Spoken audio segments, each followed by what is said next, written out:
Alors, bienvenue à tous. À la base, déjà première question, est-ce qu'il y en a qui connaissent pas la base?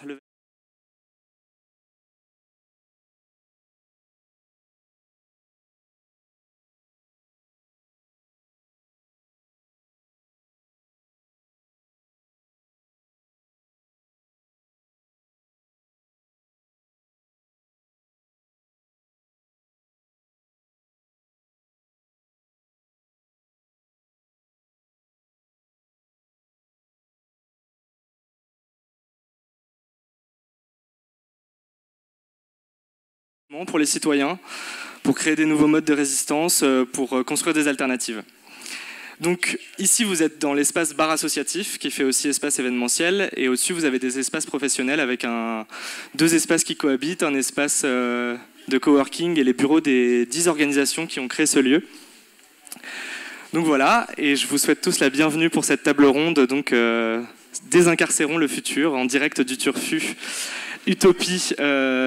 Surveillance partout, utopie nulle part. Donc, je vais présenter brièvement nos trois intervenants. Donc, Alain Damasio, qui est l'auteur cultissime de La zone du dehors, de La horde du...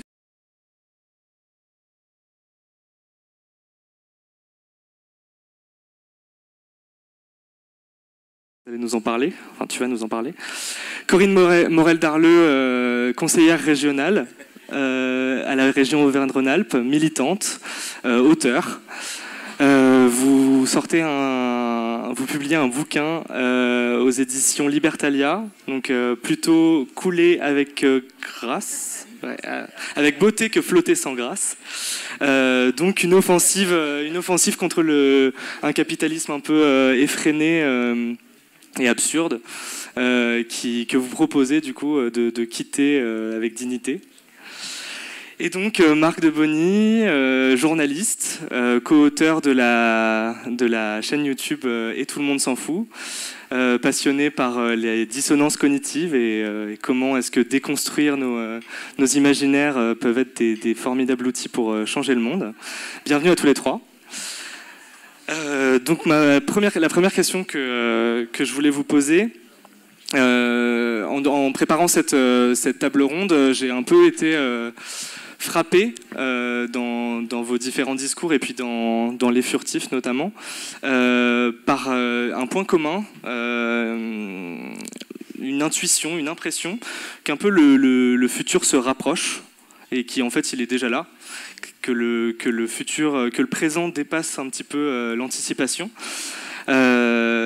Typiquement, ton premier livre, La zone du dehors, Alain, qui est paru en 99, nous projetait dans un monde en 2084, et là, Les Furtifs, qui vient de sortir, nous projette en 2040. Ça illustre un petit peu ce rapprochement très rapide.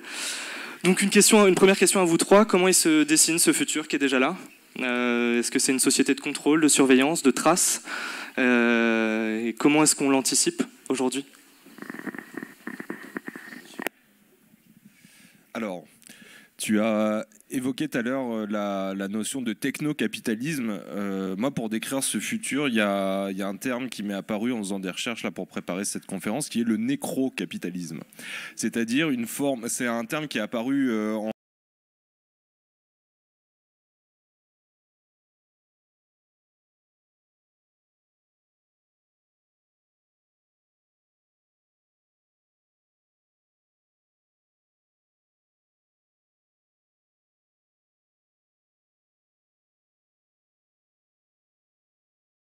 des personnes.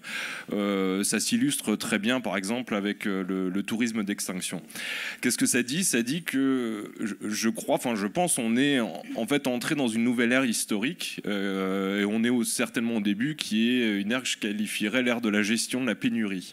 C'est-à-dire, on a un croisement entre notre capacité à compter nos ressources indispensables, l'explosion exponentielle de la population, qui fait que on est déjà rentré dans une ère où on doit gérer en fait statistiquement, mathématiquement, le nombre, la quantité de ressources. Et ça se traduit comment? Ça se traduit par une émergence très très forte, effectivement, de tous les dispositifs de contrôle, de captation des données, de croisement de ces données, et voilà, la mise en place finalement de ce que j'appellerais cette gestion de la pénurie. Alors ça va peut-être pas définir complètement notre futur à long terme, mais là tout de suite, j'ai l'impression que c'est un peu la forme que ça prend.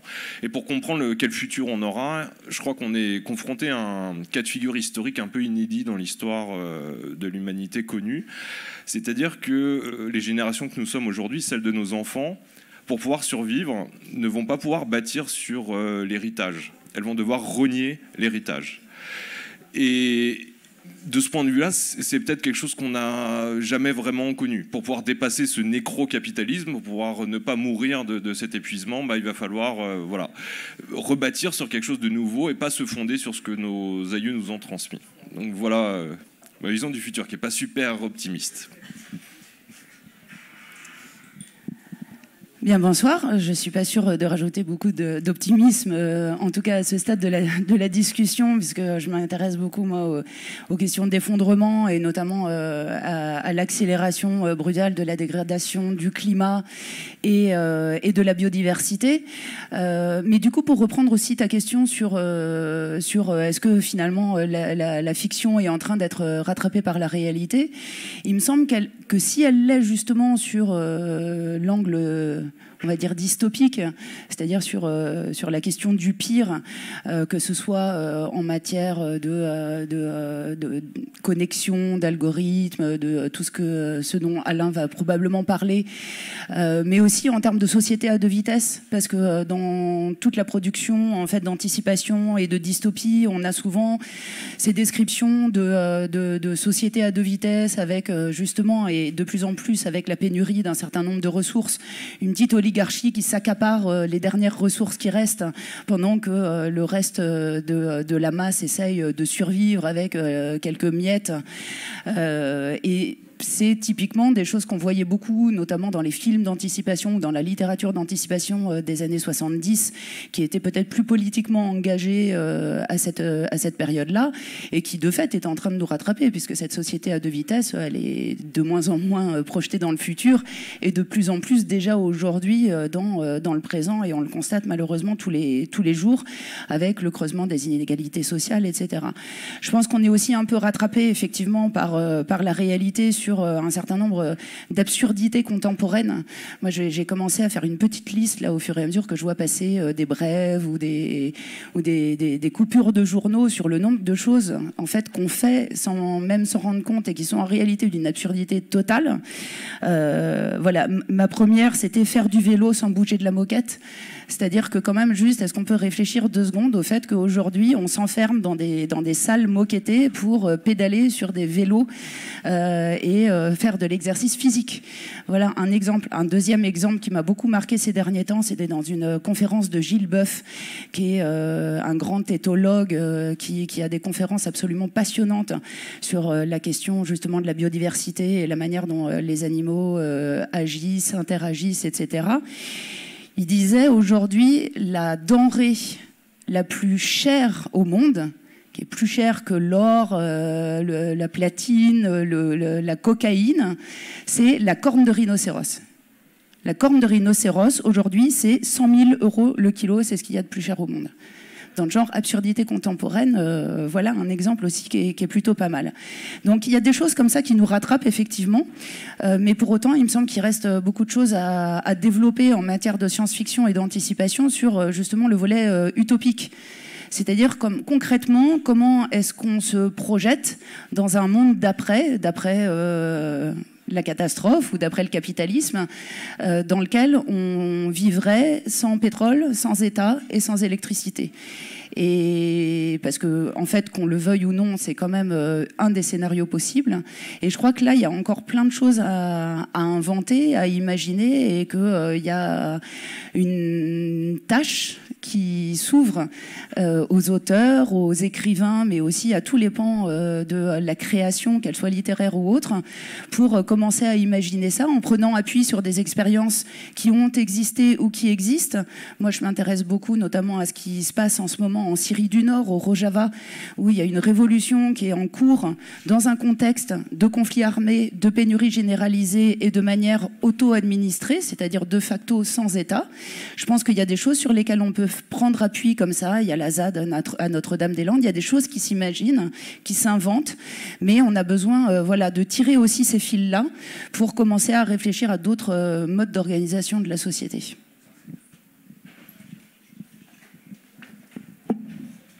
Ouais, ta question, elle était... ça marche, là? Ouais. Oui. Non? Attends, je parle. Ta question, elle était sur le... sur le futur. En fait, moi, je vais répondre en tant qu'auteur de SF. Je ne crois pas que ça n'a jamais été en fait l'objectif profond d'un auteur de science-fiction d'anticiper réellement l'avenir, ou en tout cas de l'anticiper précisément, avec justesse, avec pertinence. Je pense que ça n'a jamais été en fait l'objectif réel. Je pense que l'objectif réel, il a toujours été de donner une lecture de l'époque, une lecture du présent qui soit vectorisée, quoi, qui soit capable d'en ressortir les lignes de force les plus enfouies, les moins visibles, mais pourtant qui sont déjà hyper actives, hyper présentes. C'est-à-dire que on est envahi d'un ensemble de formes, mais ce qui compte, c'est les forces qu'il y a derrière. Et les forces du présent qui sont actives et qui commencent à transformer la société, à la pervertir, à la déployer, à faire qu'elle est en train de muter et de se transformer. C'est ça qu'on essaye vraiment de viser, et c'est là-dessus qu'on met la focale. Moi, dans Les Furtifs, c'est évident que je prends 2040, qui est vraiment une anticipation ridicule en réalité, puisque 2040, ça veut dire que tous les prototypes technologiques qui sont déjà en cours, simplement je les généralise, je les étends, voilà, j'en fais quelque chose d'acté, mais rien de plus. C'est-à-dire que ça veut dire que je renonce en réalité à anticiper. Je pousse, moi je dis des fois, je pousse les potards, tu sais, comme les éclairagistes, où tout d'un coup, je mets les potards à fond et j'essaye de montrer ce qui, à mon avis, est en train de se passer. Donc, ouais, donc la lecture du futur, moi, je pense que si je faisais j'avais fait un vrai livre sur le futur, effectivement, j'aurais travaillé sur la notion de low-tech, sur la notion de décroissance assumée ou imposée, sur l'émergence d'une société où très peu de gens auraient des smartphones parce qu'il n'y aurait plus de terres rares, où très peu de gens auraient accès à l'ordinateur personnel. Et qu'est-ce que ça engendrerait d'un point de vue sociologique d'avoir ceux qui possèdent l'ordi et ceux qui ne possèdent pas, ceux qui ont accès au réseau et ceux qui n'ont pas accès. Là, ça peut donner une anticipation intéressante, mais ce n'est pas du tout ce que j'ai fait sur Les Furtifs. Là, j'ai parlé vraiment d'aujourd'hui. Il y a une volonté d'essayer de lire l'époque, d'essayer de décrypter l'époque.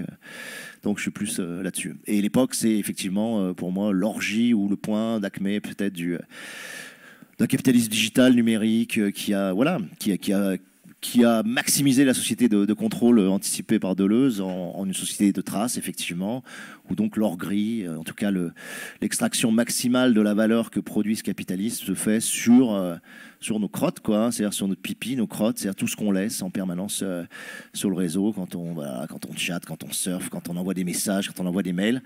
Tout acte sur le réseau est par définition, par construction, producteur d'informations, donc générant un archivage possible, des traces possibles, et une corrélation de ces traces possibles pour produire des modèles de prédiction comportementale. C'est comme ça que ça marche, et c'est comme ça que les 4 grandes capitalisations boursières sont devenues les reines du monde, on va dire, en tout cas les reines du monde d'un point de vue capitalistique. Ouais.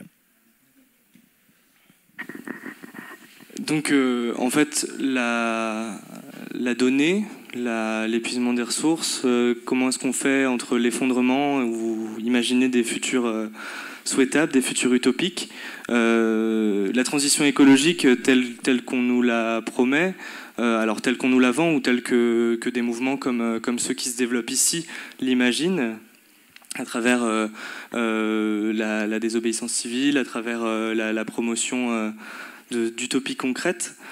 Comment est-ce que, face à cette société de surveillance, société de contrôle qui s'organise petit à petit, qui se déploie de plus en plus, quelle place pour la transition écologique et comment est-ce qu'elle s'imbrique en fait dans ce mouvement inarrêtable ?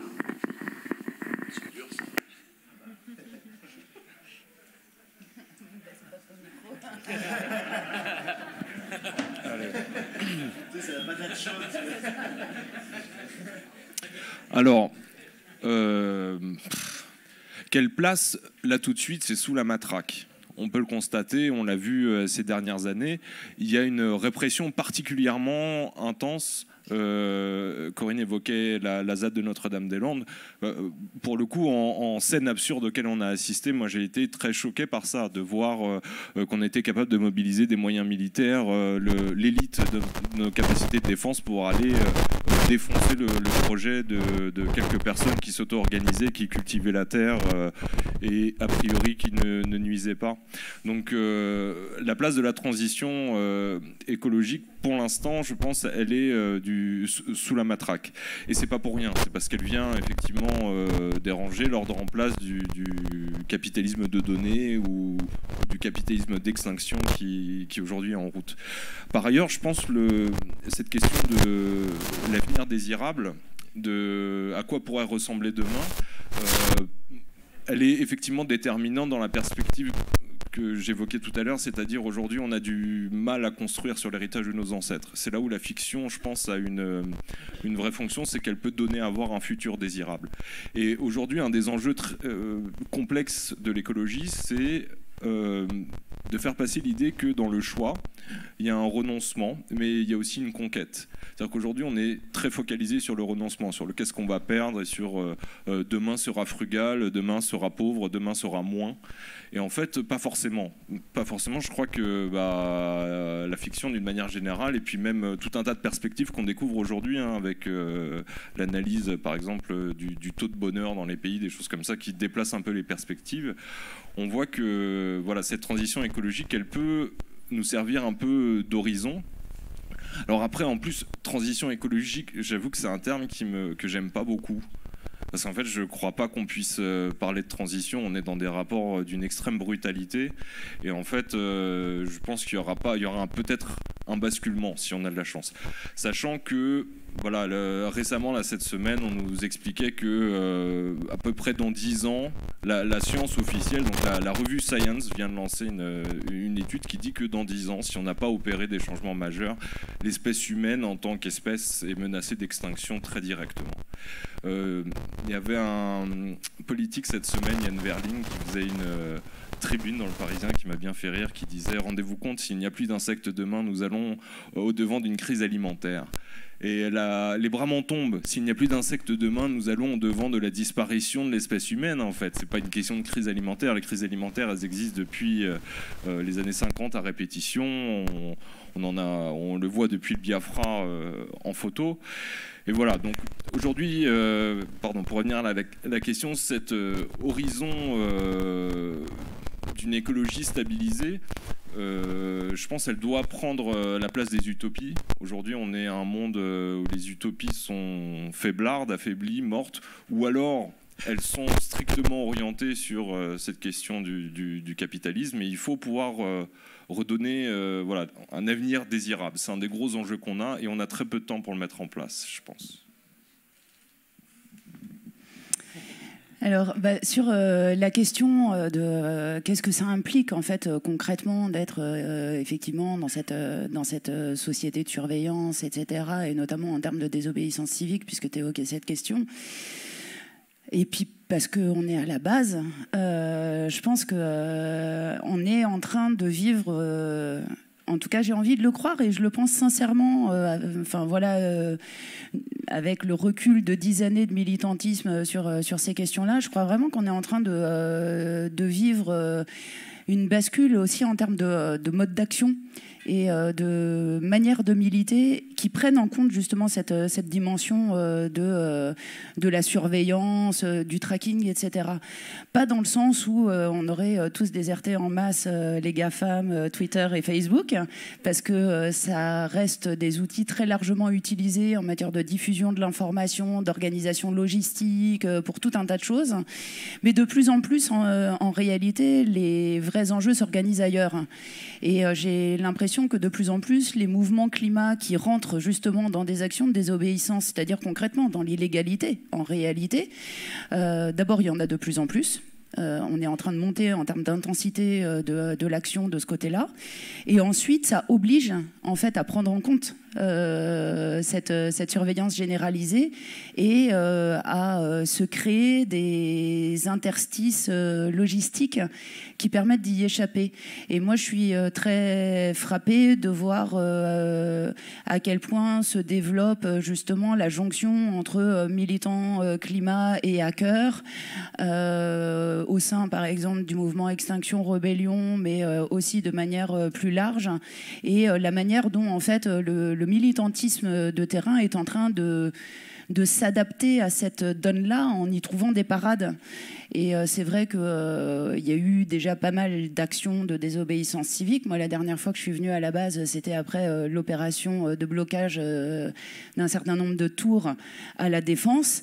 Et du coup, il y a quand même vraiment des stratégies militantes qui sont en train de se développer pour que des informations ne soient pas publiques ou pas partagées sur des réseaux qui sont facilement craquable et interceptable, pour que l'information soit partagée entre plusieurs personnes et que la grande image et le plan d'ensemble ne soient pas forcément entre les mains des mêmes personnes. Et tout ça, en fait, est en train aussi de provoquer une espèce de formation accélérée de beaucoup de militants. Il y a des formations à l'action non violente et à la désobéissance civique qui sont en train de se démultiplier partout dans le pays, et des formations de formateurs qui, à leur tour, forment d'autres personnes. Et ça me paraît vraiment important parce qu'en fait, quelle que soit la configuration et quelle que soit à la limite ce qu'on redoute, c'est-à-dire qu'on soit dans une perspective de risque d'effondrement ou qu'on soit dans une perspective tout simplement de ne pas avoir envie de rester prisonnier de cette société-là et de récupérer de l'autonomie et de la marge de manœuvre et justement des libertés individuelles et collectives, de toute manière, cette accélération de la formation, de la prise de conscience et du fait de s'extraire des réseaux et des systèmes, elle peut être que bénéfique. Et voilà, je pense qu'on a vraiment là un gros atout qui est en train de se développer et des milliers de personnes qui sont en train de se former à l'illégalité, mais aussi à une forme de, j'ose même pas dire de furtivité, mais en tout cas, d'échapper de temps en temps aux mailles du filet.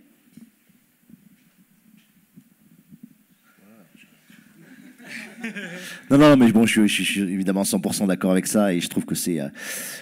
t'as raison d'insister sur la formation, c'est fondamental. C'est-à-dire que c'est comme ça que tu vas créer effectivement toute une génération qui sera capable de se battre et qui sera capable d'échapper quand même à un monde où c'est beaucoup plus difficile de faire de l'action directe ou de l'action considérée non violente ou violente, peu importe, parce que c'est beaucoup une question de vocabulaire, mais en tout cas qui échappe complètement au radar, ça devient super difficile. Quand on voit le travail sur les caméras biométriques, quand on voit la faculté que le pouvoir a à faire même des prélèvements sauvages d'ADN, ils l'ont fait par exemple sur... quand il y a eu l'attaque de l'Arc de Triomphe, enfin l'attaque, enfin ce qu'ils ont conçu comme étant une attaque de l'Arc de Triomphe. Donc moi dans mes livres, je mets en place des capteurs qui sont aussi olfactifs, qui sont des capteurs d'empreintes vocales. Moi je pense que c'est la prochaine génération, on le voit, qui arrive. C'est-à-dire qu'il y aura des banques de données où il y aura votre voix qui sera enregistrée et puis on pourra reconnaître une empreinte vocale dans un café, peut-être dans une rue. Puis on le croisera avec l'empreinte biométrique parce que les gens auront développé des techniques de camouflage qui permettent d'échapper à la biométrie ou à la leurrer. Il y a des très beaux camouflages comme ça, de maquillage en tout cas. Mais malgré tout, je pense qu'il existe toujours, il existe toujours des parades, mais ces parades, il faut beaucoup d'efforts pour les mettre en place. Voilà, aujourd'hui, et il faut de la formation, effectivement, il faut des hackers, il faut des gens qui savent coder, il faut des gens qui savent brouiller, il faut des gens qui savent saboter, il faut parfois, dans ces vêtements même, avoir systématiquement la cagoule, l'habit noir, le moins reconnaissable, le moins distinctif possible pour... Donc c'est pénible, c'est-à-dire que pour défendre nos libertés, on est obligé d'être dans une contrainte disciplinaire très forte dans la façon dont on lutte. Donc ça, c'est extrêmement énervant. Moi, je voudrais juste avancer aussi sur ce que tu dis par rapport aux formations. Je crois qu'on a un boulot, nous, à faire. Alors là, il y a des auteurs de science-fiction dans la salle, donc c'est bien, on va pouvoir lancer aussi ça. Nous, on a un collectif qui s'appelle Zanzibar. Je pense qu'on a un boulot à faire, mais pas seulement les auteurs de science-fiction, pour essayer franchement de créer des ateliers, mais vraiment, vraiment créatifs, sur les modes de lutte. Voilà. Moi, je suis toujours sidéré de voir que la forme manif est restée quasiment intacte, qu'il a fallu attendre les Gilets jaunes pour voir un peu un renouvellement de la forme manif, c'est-à-dire de dire la manif se pose pas en préfecture, n'est pas sur un trajet déterminé, où déjà les flics ils bordent tout à droite, à gauche, en face, derrière, et qu'on a tout d'un coup des trajets qui sont impromptus, insolites, inattendus et qui foutent vraiment dans la merde les flics, même si du coup ils ont surinvesti dans la répression pour contrer ça.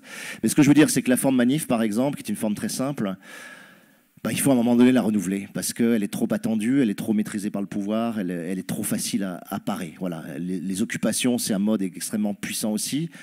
Moi, je trouvais génial l'action d'occuper des tours à la Défense. Effectivement, c'était relativement neuf, hein, il me semble, comme action. Et du coup, ça surprend, ça empuissante des choses. Et surtout, tactiquement, on reprend un coup d'avance. Et la capacité à prendre un coup d'avance, elle dépend de notre créativité. Et il y a des gens qui sont un peu... Voilà, moi je passe mon temps et mes journées normalement à essayer de faire des actes créatifs, donc peut-être que je peux, dans le cadre d'un atelier, effectivement apporter quelque chose sur des scénarisations d'actions, sur des nouveaux modes de lutte, et il faut qu'on se sorte les doigts, c'est clair. Et je ne l'ai pas fait, comme les auteurs de SF l'ont pas fait, comme peu de gens l'ont fait, mais il faut vraiment créer cette espèce de croisement et commencer à travailler sur des ateliers ou des formations à des types d'actions vraiment nouvelles, quoi. Je voulais partager une petite anecdote qui m'a fait penser à un de tes livres, Alain, La zone du dehors. La semaine dernière, la ville de Nice a annoncé l'installation d'un super portique à reconnaissance faciale dans un lycée avec des portes en métal, avec des mâchoires, littéralement, qui se ferment si jamais on n'a pas la bonne tronche, quoi. Donc on est déjà là-dedans et c'est intéressant de voir que c'est au lycée que ça se passe. C'est-à-dire on est là directement dans l'éducation. Et pour rebondir un peu sur cette question de la formation, je crois qu'un des énormes enjeux auxquels on est confronté aujourd'hui et qu'un certain nombre de pays nordiques ont bien compris, c'est de basculer, je crois, d'un système d'éducation à l'obéissance, c'est-à-dire un système de dressage, lequel nous avons tous connu ici, c'est-à-dire c'est pas pour les enfants, tu comprendras quand tu seras grand, fais ce que je te dis, discute pas, enfin tous ces modes de pensée-là qui se traduisent avec la Ve République, avec l'attente d'un président thaumaturge tout-puissant, d'un Christ qui revient pour régler tous les problèmes. Bref, cette matrice-là doit céder le pas à celle du consentement, à la construction du consentement, l'éducation à consentir, à choisir et donc aussi à pouvoir se révolter. Ce qui a été décrit là, ces manifestations Nation-République qui tournent en boucle, c'est exactement ça. C'est comment est-ce que finalement, même notre système de contestation, il a été avalé comme ça par l'éducation à l'obéissance, quoi. Et donc on fait exactement ce qu'on nous autorise à faire.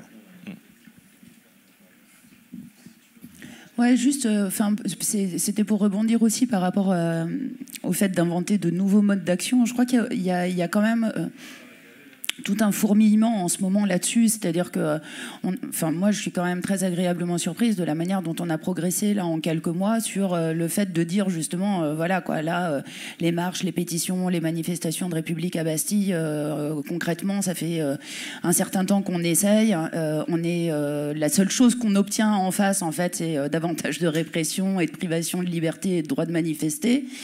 Et moi, c'est un exemple que je donne aussi souvent, c'est que il y a 10 ans, si on nous avait dit qu'un jour on serait 2 millions à signer une pétition comme ça a été le cas pour l'affaire du siècle, on se serait dit bah ok, c'est dans la poche quoi. Le jour où on arrive à avoir 2 millions de signatures, c'est bon, on a notre rapport de force. Aujourd'hui, on voit bien que en fait les choses ne peuvent plus fonctionner comme ça et que la question même du rapport de force et de la culture du nombre qui a guidé toutes nos actions et tous nos efforts depuis des années, c'est-à-dire de se dire voilà, il faut qu'on soit le plus nombreux possible au même moment, au même endroit, sur le même thème pour peser, en fait ça ne fonctionne pas. Donc je crois qu'il y a vraiment des choses très profondes, mais même dans la culture militante et dans l'imaginaire notamment de gauche à rénover, parce que en fait toute cette tradition de la gauche ouvrière, du rapport de force et d'une culture finalement de négociation et d'une certaine manière de co-construction de la norme avec les pouvoirs publics, en fait, aujourd'hui, on arrive aux limites vraiment de l'exercice. Mais du coup, je trouve qu'il y a déjà des choses quand même qui s'inventent, qui sont intéressantes. Moi, j'aime beaucoup, par exemple, en ce moment, la lutte contre le GCO, qui est le grand contournement ouest à Strasbourg, enfin près de Strasbourg, qui est un projet routier, et où, justement, il y a eu notamment un week-end, et vraiment, j'ai trouvé ça très intéressant.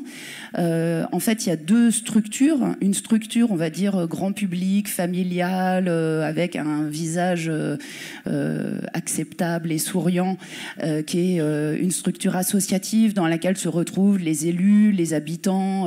Et donc, ce week-end-là, ils avaient organisé une déambulation le long du tracé prévu pour cette route. Et ils étaient 300 en famille, en journée, à planter des arbres tout le long du tracé du chantier du contournement routier.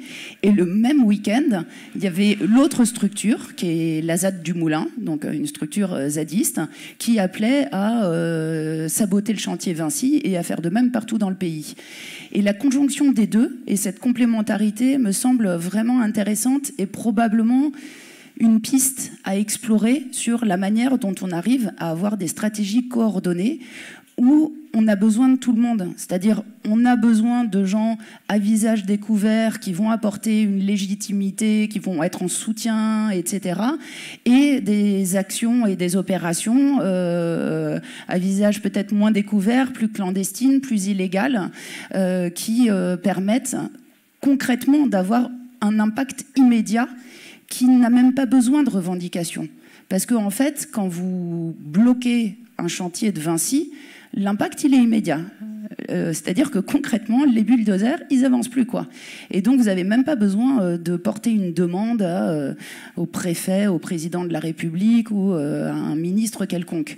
Et donc, je pense que c'est vraiment vers ce genre de choses qu'il faut qu'on aille, et c'est en cours. C'est-à-dire qu'il commence à y avoir effectivement ce type de stratégie coordonnée qui me paraissent vraiment intéressantes. Oh ouais, je trouve ça génial ce que tu dis, parce que c'est exactement... Là, j'ai fait une nouvelle sur les gilets jaunes là, qui est sortie. C'est exactement ce que ça s'appelle 3 nuances de jaune. Et effectivement, il y a 2 nuances qui sont l'une avec une forme de lutte conviviale, chaleureuse, collective. Alors là, je délire sur la couleur jaune, sur le fait qu'on fait des marchés de fruits jaunes, de légumes jaunes, d'huile parce que c'est jaune. On boit que de la bière, du pastis et du vin blanc parce que c'est jaune. Donc on étend la couleur comme ça, les gens s'habillent tous en jaune. Enfin bon, il y a tout un délire autour de cette espèce d'essaimage du jaune. Et parallèlement, je dis, il faut revenir à l'action directe, ce que toi t'appelles l'action bulldozer ici. C'est-à-dire, bon là, c'est un gros délire, on lâche carrément les députés LREM et puis les milliardaires à 5 km des côtes bretonnes avec juste un bracelet, et puis ils essayent de revenir à la nage, quoi. Et puis ou sinon on les largue dans les forêts du Vercors, d'ailleurs c'est assez marrant, c'est au fond du Vercors, et puis on discute avec eux quand même de justice sociale, parce qu'on est gentils, Mais voilà, c'est-à-dire qu'on va aller chercher aussi ceux qui sont responsables de ça et qui sont dans l'invulnérabilité, dans l'impunité la plus totale, qui se sentent absolument pas concernés par ce qu'ils produisent de violences systémiques en bout de chaîne, notamment les dépressions, les suicides, etc. Vous savez tout ça. Donc, et je crois exactement comme toi, mais tu m'enlèves les mots de la bouche, que c'est l'articulation vraiment entre un mode effectivement familial, collectif, convivial, qu'on pourrait appeler bobo entre guillemets, un mode un peu nuit debout si vous voulez, et un mode beaucoup plus actif, plus resserré, plus commando, avec peut-être des réseaux affinitaires, parce qu'il faut être prudent et effectivement il ne faut pas se faire choper. Et ces deux choses-là doivent fonctionner ensemble. Si vous faites que de la lutte, je vais dire commando, sans soutien populaire, ça ne marchera pas. Si vous faites que du bobo convivial, ça ne marchera pas au-dessus, parce qu'ils feront « Ah ouais, c'est super votre truc, il faut marcher de fruits jaunes et de légumes jaunes, mais on n'en a rien à foutre et on continue à vous écraser. » Donc c'est vraiment, effectivement, pour moi, la corrélation, articulation des deux, je suis 100% d'accord avec toi. Voilà.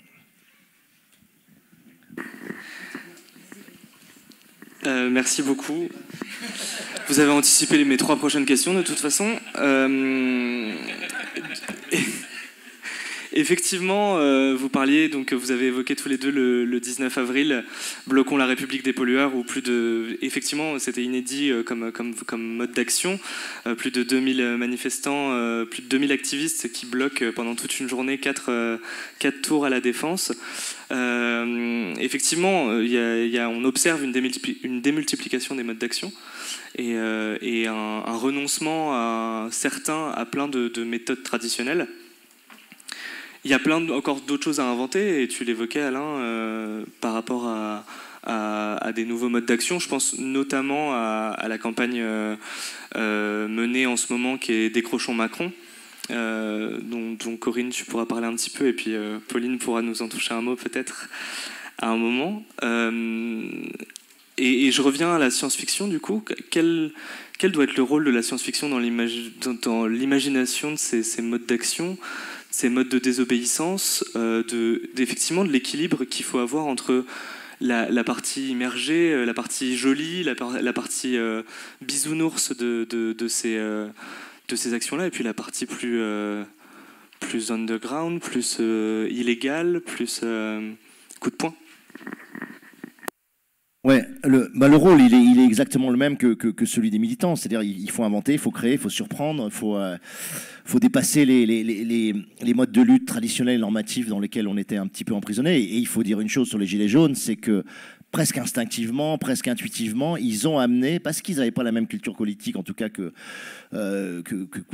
nous, de la gauche radicale, j'ai envie de dire, ou de la gauche standard, ils sont arrivés en se politisant, j'ai envie de dire, pour la plupart, et donc ils ont amené, ils avaient une virginité de ces modes d'action qui fait que spontanément, ils n'ont pas théorisé l'idée que les manifs, on n'allait plus faire bastination, ils l'ont fait, voilà.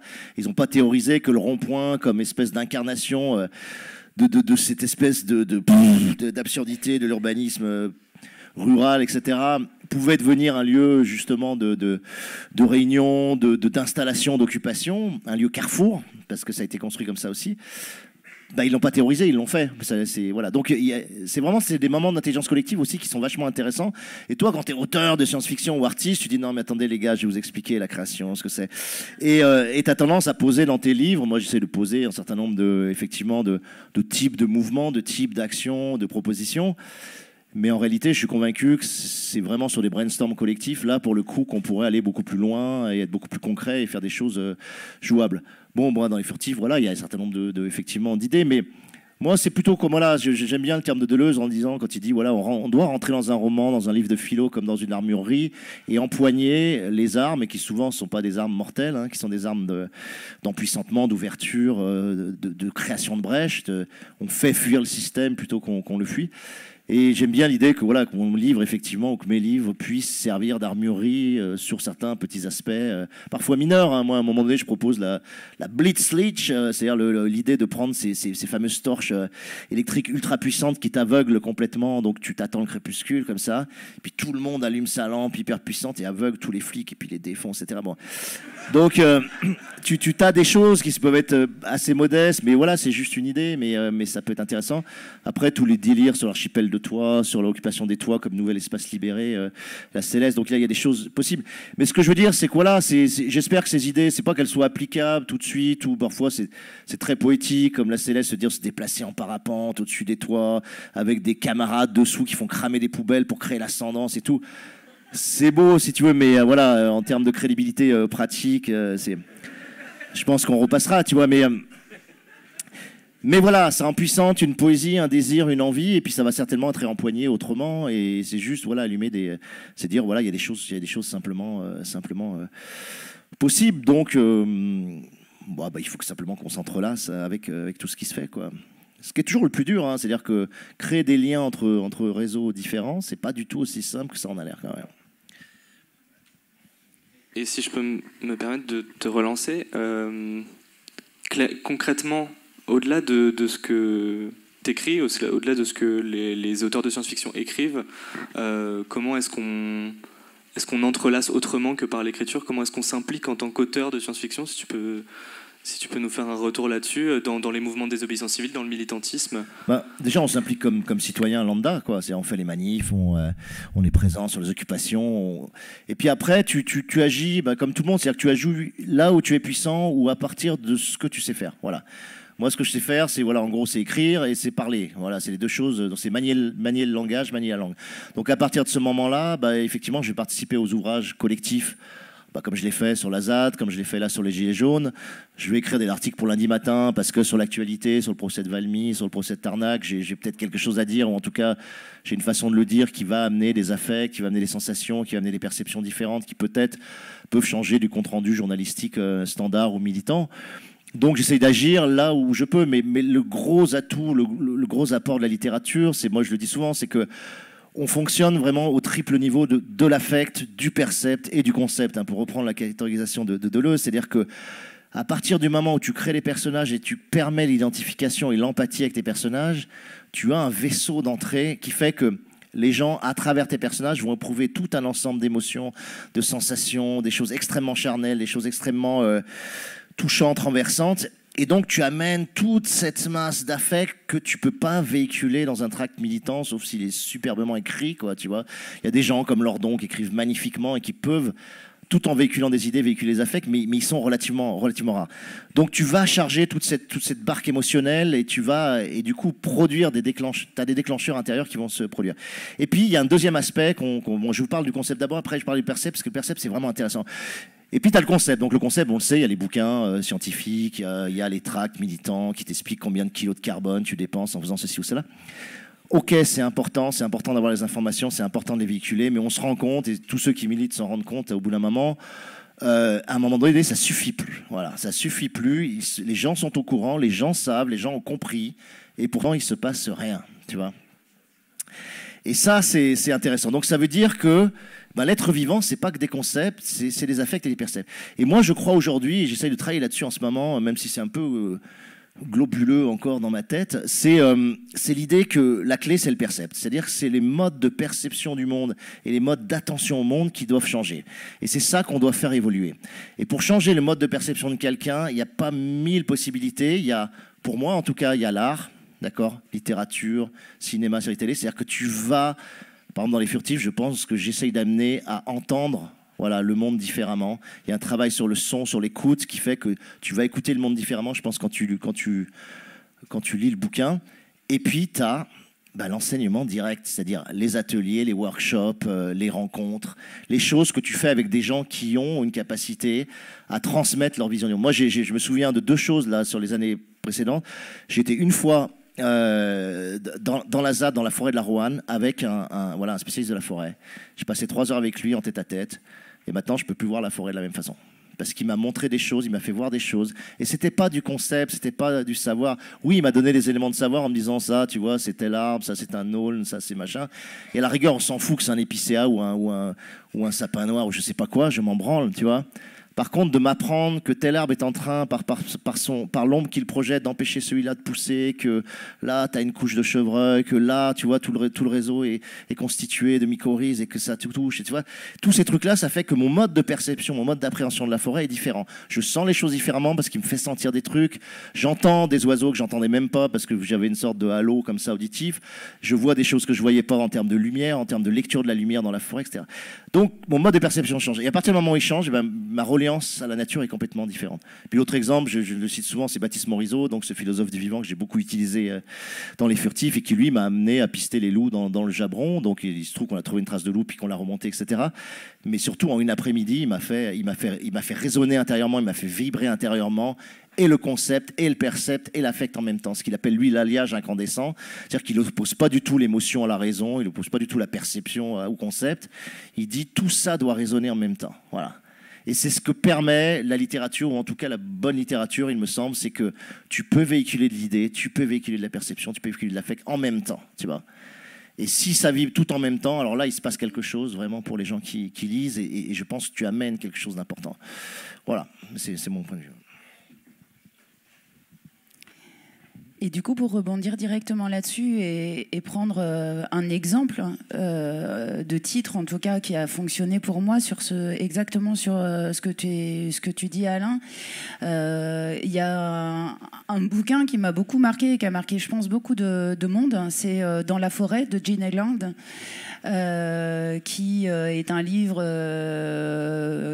dit post-apocalyptique où 2 jeunes sœurs se retrouvent à devoir pouvoir justement se débrouiller alors qu'il n'y a plus de flux qui arrivent de la ville ou de l'État ou de je ne sais qui, et qui vivent dans une maison près de la forêt et qui en fait se rendent compte que effectivement une fois qu'il n'y a plus d'électricité, qu'il n'y a plus rien qui arrive, c'est compliqué. Il y a plein de gestes à réapprendre, et notamment qui vont se tourner vers la forêt comme potentiel allié, mais comme potentiel ennemi aussi, et expérimenter le fait que on peut y trouver une subsistance et pas seulement de l'hostilité, sauf que elles sont très rapidement confrontées au fait qu'en réalité elles ne savent pas reconnaître les plantes qui soignent et celles qui intoxiquent, les plantes qui nourrissent et celles qui empoisonnent.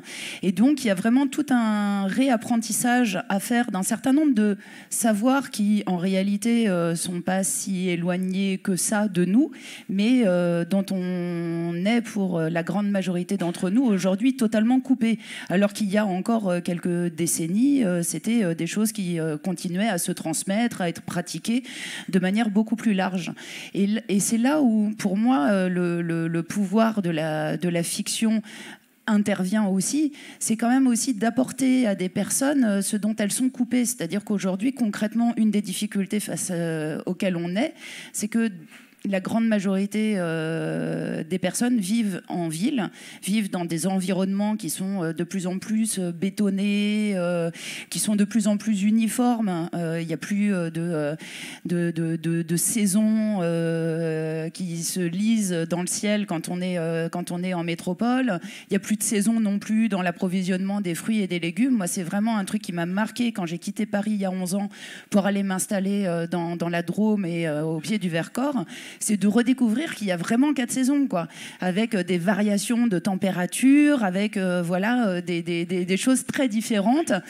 C'est ça, et de redécouvrir en fait le plaisir tout au long de l'hiver d'attendre les fruits d'été, et puis d'attendre tout l'été de pouvoir refaire des feux de cheminée l'hiver. Enfin voilà, d'avoir vraiment ces variations et ce contact direct avec la nature, avec tout un tas de choses. Donc beaucoup de gens sont coupés. Et un bouquin comme Dans la forêt de Jean Egland, ou Le mur invisible, ou 3 fois la fin du monde de Sophie Divry, qui pour moi sont un peu dans les mêmes ambiances, c'est aussi des livres qui donnent envie de se reconnecter à ça.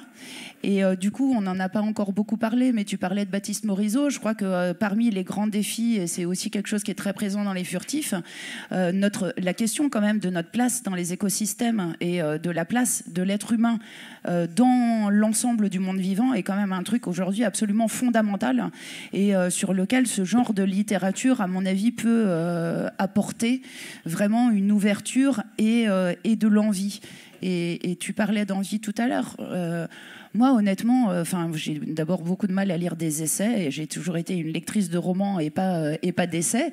Et je rejoins tout à fait ce que tu disais, c'est-à-dire moi, j'ai besoin qu'on me raconte une histoire, quoi, avec des personnages qui vivent, qui pleurent, qui rient, à qui il arrive des choses, dans lesquelles on puisse se projeter. Et effectivement, c'est pas le cerveau qui met en mouvement, en fait.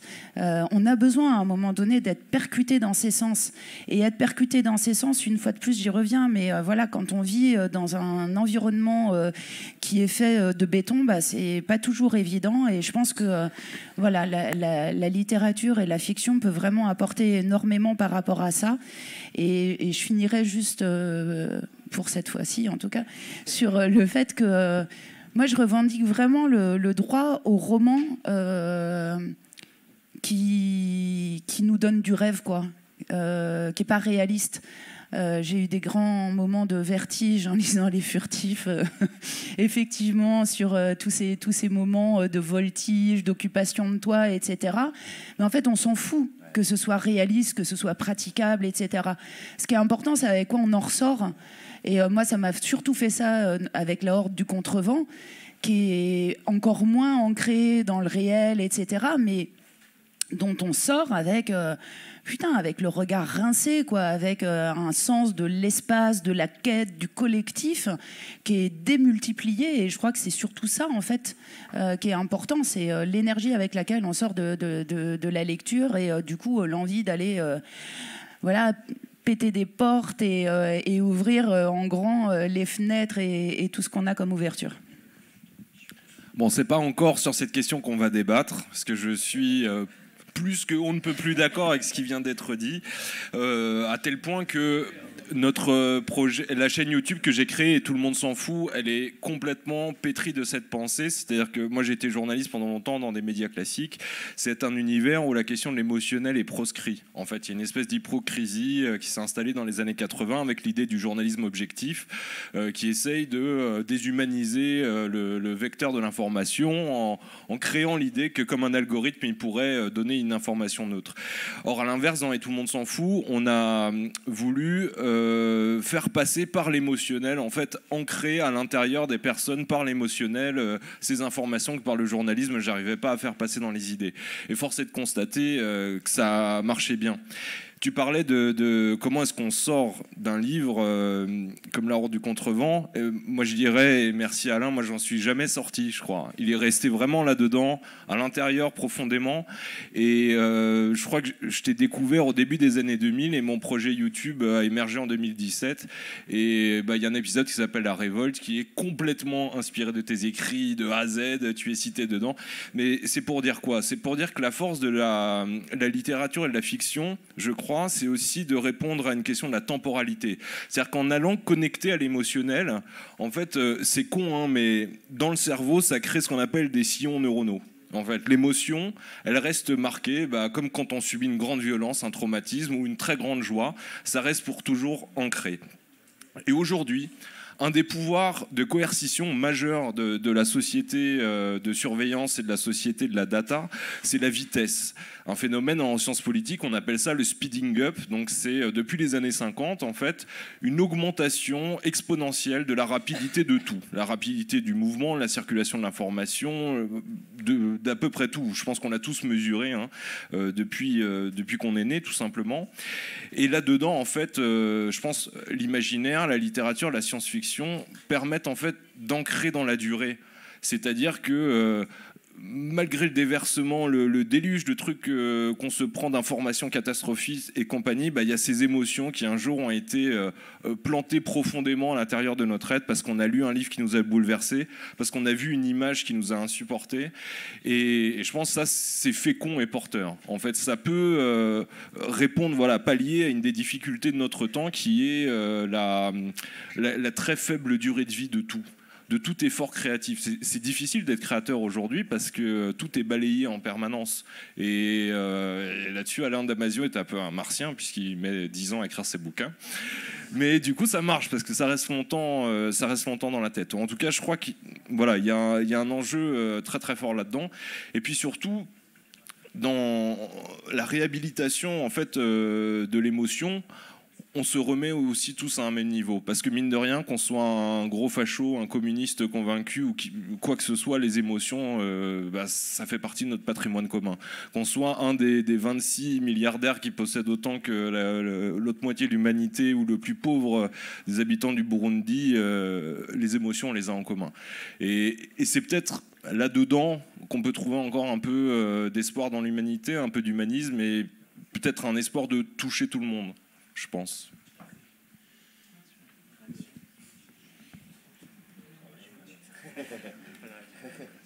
Merci à tous les trois. Ce que je vous propose maintenant, c'est d'ouvrir aux questions du public. J'imagine qu'il y en a vraiment, vraiment beaucoup. Déjà, j'espère que vous avez tous plein de nouvelles idées et de nouvelles manières de désobéir et de nouveaux modes d'action. Ouais, on va passer celui-là.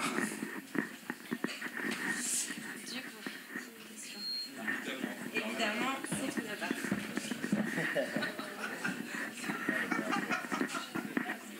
Bonsoir, merci. J'avais une question concernant le pouvoir de la fiction et en même temps le temps qui est nécessaire pour la déployer.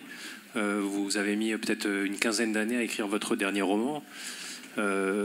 Après, en dehors de la contrainte de temps, il y a aussi la contrainte économique quand on parle de cinéma ou de jeux vidéo ou de séries télé. Est-ce que vous réfléchissez à d'autres formes pour utiliser la fiction de manière plus, plus légère, plus facile à mettre en œuvre, avec autant d'efficacité. Ouais, bien sûr, et je les ai un peu explorés justement dans les 15 ans, donc j'ai pas mis 15 ans à faire le livre, hein, faut pas dire ça. J'ai mis 15 ans à sédimenter l'univers du livre et les personnages du livre, enfin une dizaine d'années on va dire. Mais comme dans toute création, la création est quelque chose qui procède à des vitesses extrêmement différentes. C'est-à-dire que tu as des... Moi j'ai vraiment le sentiment que c'est souvent une terre, c'est un terreau comme ça. Et puis il y a des graines dedans, mais tu sais pas, tu connais pas ces graines, tu les vois pas. Ça pleut, il se passe rien, ça pleut, il se passe rien, tu vois. Et parfois, pendant des années, il se passe rien, alors qu'il pleut sans arrêt, que tu as du soleil qui pleut, puis tout d'un coup, ça commence à pousser. Et quand ça pousse, ça va souvent assez vite. Donc bon, je mets à peu près 3 ans à faire mes livres, c'est quand même long. Bon, moi, j'ai fait du jeu vidéo, j'ai fait du théâtre, j'ai fait de la fiction radiophonique, j'ai fait... qu'est-ce que j'ai fait j'ai tenté de faire un long métrage d'animation, j'ai fait de la série télé, j'ai fait de la BD. J'ai touché à beaucoup d'art narratif, on va dire. Je fais maintenant même un peu de scène, ou en tout cas, j'essaye d'être une sorte de slammer ou de parleur-chanteur. Et toutes ces formes-là ont en commun, pour moi, d'utiliser la langue et la puissance de la langue. Mais je ne pourrais pas te dire aujourd'hui ce qui est nécessairement le plus fluide, le plus léger, le plus assimilable. Je pense qu'il faut respecter à chaque fois le médium de façon très forte. Moi, en ce moment, j'ai envie d'aller vers la série radiophonique. Voilà, j'ai envie de faire de la science-fiction radiophonique parce que j'ai l'impression que le son est un vecteur d'émancipation, en tout cas de liberté très grand, au sens où il te permet vraiment de fabriquer toi-même tes images et il sollicite ton imaginaire comme fabrication d'images. Alors que j'ai toujours un problème, moi, en tout cas personnellement, avec la BD, avec l'immense monde productif d'images auquel on s'affronte en permanence et qui souvent nous manipule. En tout cas, moi, quand on me met des images, par exemple, sur mes personnages, ça cristallise tout d'un coup, malheureusement, tout l'espèce de mouvement, de vitalité, de motricité qu'avait le personnage pour moi intérieurement. Tout d'un coup, avec la BD d'Eric Hénino, qui est une très bonne BD, mais de voir Golgoth tel qu'il l'a dessiné, ou Caracol, ou Sauve, c'est comme si, vous savez, c'est comme ces liquides en surfusion, que tout d'un coup, un germe tombe dedans et tout se met à cristalliser. Vous savez, ça existe au Groenland, enfin dans toutes les zones. L'eau est à moins, on va dire, je sais pas, moins 10 degrés. Et pourtant, elle ne gèle pas. Et tout d'un coup, il y a juste un germe qui tombe dedans. Et tout cristallise. Et le germe, c'est souvent l'image, pour moi. Tu vois. Donc, j'ai envie de travailler sur des vecteurs qui suscitent plus l'imaginaire qu'ils ne le cristallisent ou ne le comptent. Mais c'est peut-être personnel. C'est peut-être parce que je suis un auditif. Voilà. Après, moi, je ne crois pas qu'un art soit plus fluide ou facile qu'un autre, et je serais tout à fait incapable de faire un livre fluide, enfin vraiment fluide ou léger, ou un livre avec 10 mots par phrase et des sujets-verbes compléments bien droits comme ça. C'est pas moi, c'est pas mon style, c'est pas la façon dont la langue s'organise en moi. Et moi, je suis très étonné que mes livres soient lus, pour te dire franchement, parce que je trouve que c'est des livres difficiles, c'est des livres denses, c'est des livres qui demandent un effort cognitif important, c'est des livres qui sont saturés de... maintenant, en plus de typographie, il y a tout un travail optique, typoétique en plus. Il y a beaucoup de strates. Et malgré ça, les gens s'accrochent. Voilà. Je ne sais pas pourquoi, mais c'est peut-être qu'il y a quand même une demande de sens et des gens qui ont envie de chercher, quoi. En tout cas, il ne faut pas chercher, enfin moi, à mon sens, il ne faut pas chercher la légèreté comme un objectif en soi. De toute façon, il faut toujours faire ce que tu as dans les tripes et l'amener, puis espérer que ça rencontre quelque chose ou quelqu'un, mais... tu ne peux pas prédéterminer. Enfin, l'art n'est vraiment pas, je trouve, un univers dans lequel tu peux prédéterminer une demande. Voilà. L'art, c'est profondément quelque chose qui correspond à une offre et ça crée son propre public, ça crée sa propre demande, si c'est intéressant, si ça le mérite. Mais vouloir répondre à une demande préétablie ou une légèreté soi-disant attendue, je pense que c'est absurde, en fait. Mais...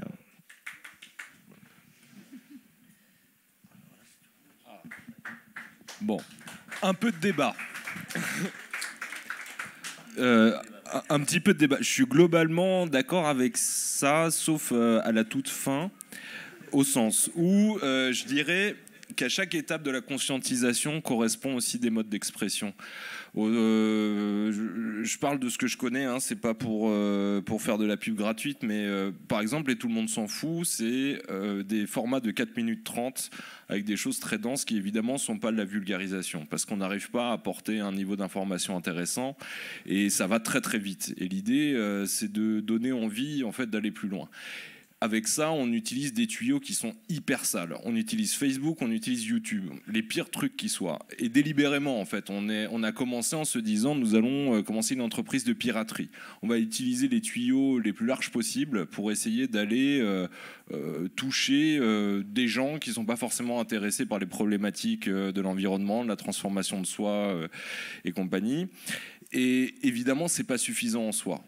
Par contre, on a pu constater que pour pas mal de personnes, en fait, ça a été une première étape pour passer à un truc plus profond, pour aller derrière regarder une vidéo de 20 minutes, et puis derrière lire un roman, et puis derrière peut-être passer à un engagement. Et je pense aujourd'hui, de toute façon, l'urgence est telle, la masse de gens à convaincre est tellement énorme qu'il faut démultiplier les biais d'expression.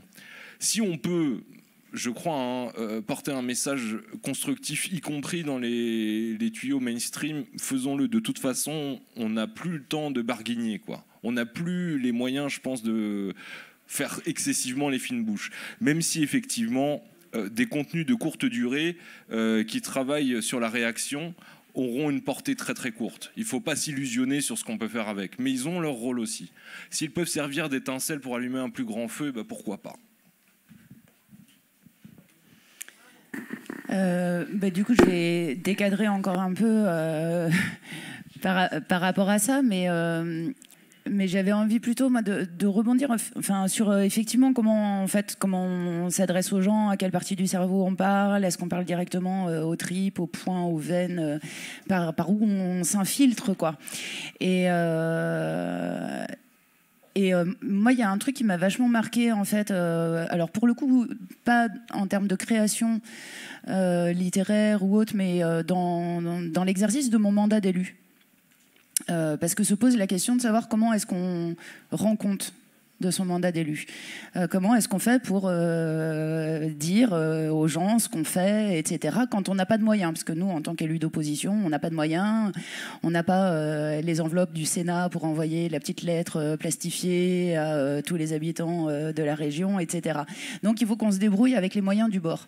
Et en fait, pendant des années, j'avais mon blog, et puis je mettais laborieusement sur mon blog des comptes rendus de session, en essayant de les rendre un peu vivants, de raconter un peu les coulisses, les trucs justement de pas avoir trop de langue de bois et que ce soit pas trop jargonnant, etc. Mais enfin, ça demandait quand même une vraie démarche, quoi. Enfin, c'est-à-dire concrètement, demander aux gens d'aller sur un blog, lire un compte-rendu de mandat d'une élue régionale, enfin, c'est juste un truc que clairement personne ne fait à part les gens que vous connaissez et à qui vous avez déjà raconté comment ça s'était passé la session. Et il y a un truc que j'avais pas du tout anticipé et qui s'est fait totalement par hasard, c'est que j'ai commencé à bosser avec la radio indépendante locale de chez moi, du Diois, qui s'appelle Radio Diois, RDiois, et qui m'ont proposé de faire un compte-rendu de mandat radiophonique. Et en fait, je suis passée au son. Et depuis que je fais ces comptes rendus de mandat radiophonique, c'est des formats de 50 minutes. Et c'est incroyable, c'est-à-dire que tout d'un coup, en fait, c'est rentré chez les gens par le biais de la radio, et en plus avec un truc direct qui est qu'ils ont ma voix dans les oreilles, quoi. Et ça a vraiment créé un lien que l'écrit et le blog n'avaient jamais créé auparavant. À tel point que voilà, maintenant ça m'arrive quand je suis genre à la librairie de Die. Une fois, j'étais en train de discuter avec mon libraire, et il y a quelqu'un qui m'a dit « Mais vous êtes Corinne Morel-Darleux ?» Et il reconnaissait ma voix, en fait. Et ça crée un lien qui est très très fort. Et du coup, voilà, je dis ça parce que je pense qu'il faut vraiment multiplier les supports, parce qu'en fait, il y a des gens qui sont vachement plus réceptifs au son, d'autres qui ont besoin de lire. Et puis, il y a la question aussi du temps. Enfin, voilà, c'est une des grandes données de notre époque quand même, c'est que tout le monde court après le temps. Et le son, le podcast, c'est aussi des choses qui permettent aux gens de gérer ça un peu plus facilement quand ils le souhaitent. Ils peuvent faire autre chose en même temps.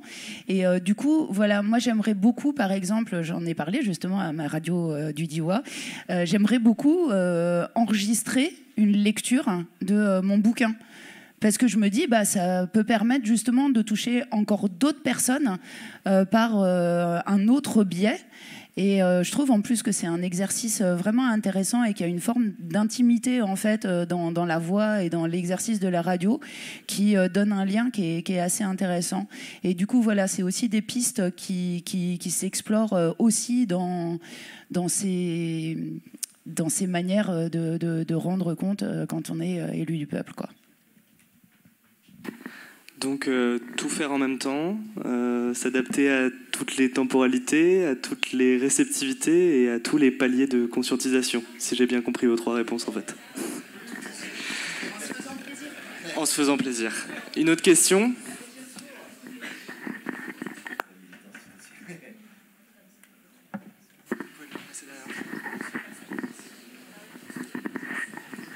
Bonsoir, merci pour vos interventions. Dans ton dernier bouquin, Corinne, tu parles de dignité du présent et puis de refus de parvenir.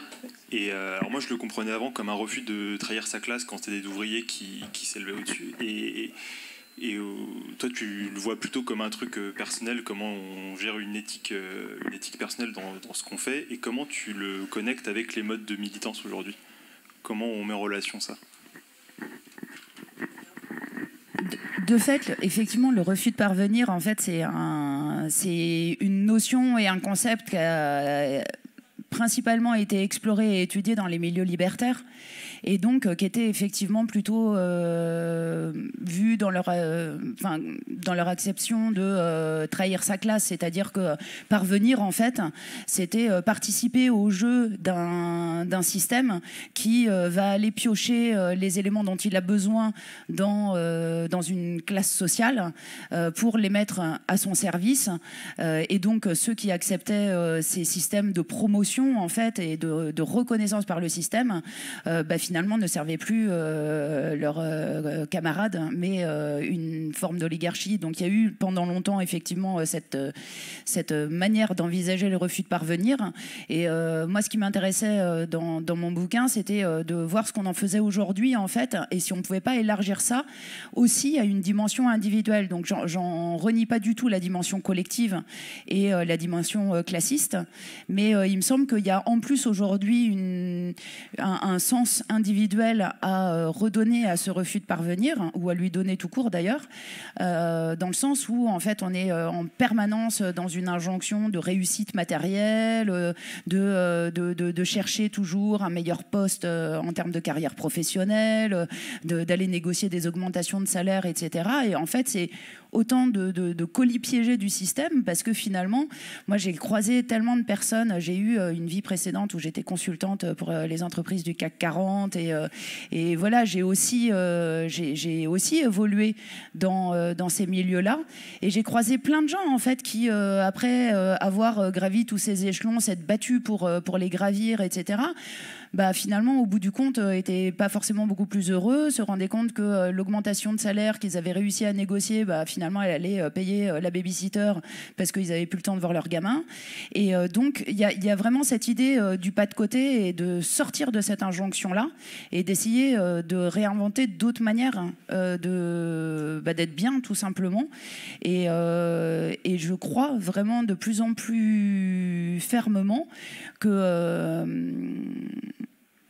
qu'il y a plein de choses en fait dont on peut se dépouiller et se délester, qui font du bien en fait. C'est un vrai soulagement de récupérer du temps et ce qu'on y perd en termes de je sais pas quoi, de prestige, de pouvoir, d'argent, etc. Honnêtement, on le gagne vraiment par ailleurs en termes de temps libéré et de capacité à se réintéresser à d'autres choses et à avoir du temps pour soi. Et c'est vrai que pour le coup, le fait d'avoir quitté Paris et de m'être installé dans la Drôme a probablement beaucoup joué aussi dans cette vision des choses et dans le fait de croiser plein de gens qui ont fait d'autres choix de vie et qui ont pris des bifurcations et qui honnêtement aujourd'hui n'ont pas à le regretter, quoi. pour rebondir sur ce que disait Corinne, ce refus de parvenir, il est déterminant aujourd'hui. Je crois que ça touche un peu à ce que j'évoquais tout à l'heure, c'est-à-dire cette évolution de la société de l'obéissance vers le consentement. C'est-à-dire qu'à un moment donné, le refus de parvenir, c'est aussi le refus d'accepter ce qui nous est donné comme plan de développement personnel par défaut à tous. On a tous en fait cette espèce de fantasme. Et un des enjeux de notre époque, je crois, il passe par le deuil. Le deuil au sens vraiment de la méthode psychologique de qu'est-ce que c'est le deuil, c'est-à-dire se mettre en paix et à un moment donné aussi renoncer, faire des vrais choix. Et en fait, dans le renoncement, je crois qu'il y a un élément très important de dignité aussi. Parce que dans le fait d'accepter des modèles de réussite et de développement qu'on nous a imposés sous le coup de l'obéissance, de la norme et compagnie, quelque part, on se rend tous un petit peu indignes. On cultive nos dissonances cognitives. On cultive tout un tas de choses qui complique chaque matin le moment où on va se regarder dans la glace. Et du coup, ce refus de parvenir, il est d'autant plus important qu'il nous redonne la main sur le manche et aussi la main sur notre propre dignité, je crois.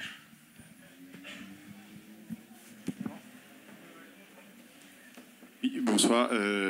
Moi, j'ai peut-être une réflexion, enfin une question ouverte. C'est une réflexion qui n'est pas complètement aboutie, mais en vous écoutant, je me suis demandé, parce qu'on parle des tactiques, de ce qu'on peut faire, de ce qu'on peut mettre en œuvre, et on a présenté des tactiques qui fonctionnent un peu de manière concomitante, mais pas forcément de manière coordonnée. C'est-à-dire, quand vous disiez, Monsieur Damasio, qu'il y avait le concept, le percept et l'affect, est-ce qu'il ne serait pas temps de penser une stratégie totale, une mise en œuvre qui mobilise tout en même temps?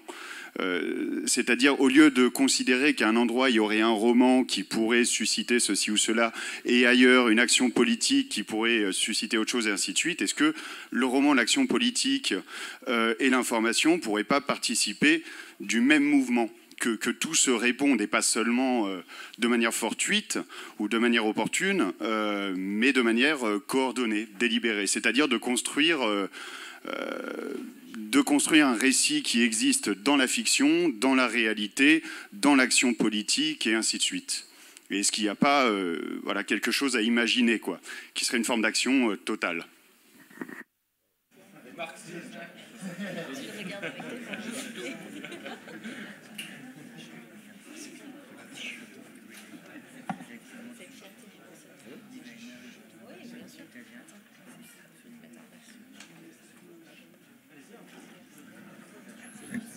Non, mais il n'y a pas à répondre. C'est une proposition, je trouve. Voilà.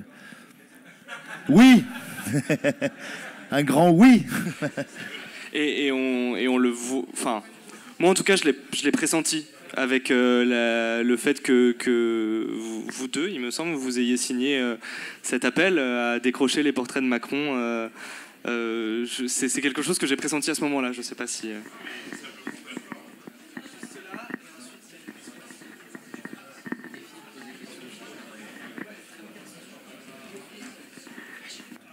Bonjour, bonsoir plutôt. Moi, j'avais une question en fait sur l'intégration des minorités en France ou en Europe. Moi, je vis en Allemagne et j'ai été dans des mouvements militants. Et la même question revient toujours, c'est-à-dire qu'on est dans des sociétés maintenant où il y a des gens qui viennent du monde entier en Europe, parce que l'Europe c'est bien. Et on se retrouve avec des personnes. Ça marche. 1, 2, 3, c'est bon. On se retrouve avec des personnes blanches, on vient tous de familles chrétiennes, classe moyenne, on a tous eu droit à des éducations, la plupart de nous. Et moi j'avais la question dont vous n'avez pas parlé, en fait, c'est quand on parle d'un renouveau, une nouvelle société, des nouveaux enjeux, des nouvelles envies, comment on peut en fait intégrer les personnes qui viennent d'arriver et qui ont en fait pas les mêmes réalités que nous, quoi. Et en fait, j'ai longtemps pensé que c'était peut-être quelque chose qu'en Allemagne. Et en fait, à chaque fois que je reviens en France, c'est un peu la même chose. C'est comment on peut intégrer les personnes qui sont du 2e, 3e génération d'immigrés, et pour leur dire, bon voilà, comment tu peux faire de l'écologie, parce que tes parents, ils sont arrivés, ils ont trimé toute leur vie pour te donner un accès à l'éducation. Toi, tu l'as. Et en fait, la conclusion, c'était un peu les questions qui se posent ce soir. En fait, c'est les gens qui se posent ces questions, c'est des personnes qui ont eu le luxe de vivre dans des sociétés capitalistes et qui ont eu ce confort un peu, et qui sont rendus un peu à l'étape supérieure de se dire bon, bah voilà, maintenant on voit que nos systèmes ne marchent pas, on n'y croit plus, du coup on cherche autre chose. Et moi je voulais savoir qu'est-ce que vous pensiez de ça, et pour vous, quels sont les moyens très concrets, sans parler politique, de termes qu'il y a plein de gens qui ne comprennent pas, quels sont les moyens d'intégrer en fait des personnes qui, par exemple en France, qui ne parlent pas forcément bien français, qui ont des réalités économiques compliquées et pas d'héritage. Pour la petite anecdote, je vis en Allemagne de l'Est, et cette notion d'héritage, bah, moi j'ai plein de potes qui ont 30 ans qui ne l'ont pas en fait, parce que leurs parents, ce n'est pas des propriétaires immobiliers, ils savent que quand leurs parents ils vont mourir, ils n'auront pas la petite maison où ils pourront s'installer, ce genre de choses, quoi. Voilà.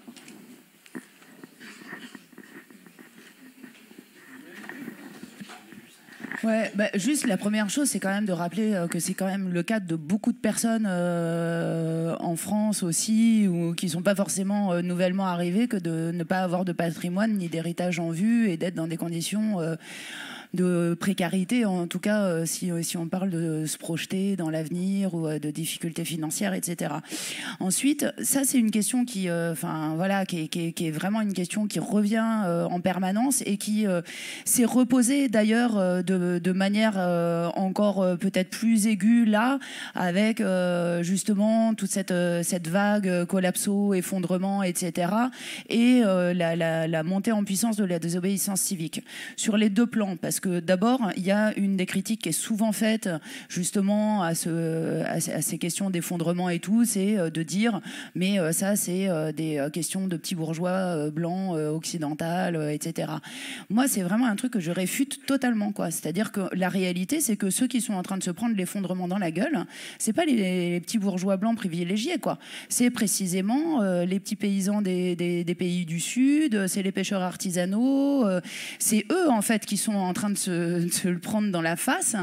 Et il me semble que si nous, on se pose pas la question, alors qu'on est plutôt issus justement de ceux qui nous ont mis dans la merde dans laquelle on est aujourd'hui, ce serait une faute grave. Pour moi, la faute, c'est pas de se poser cette question, ce serait justement de pas se la poser.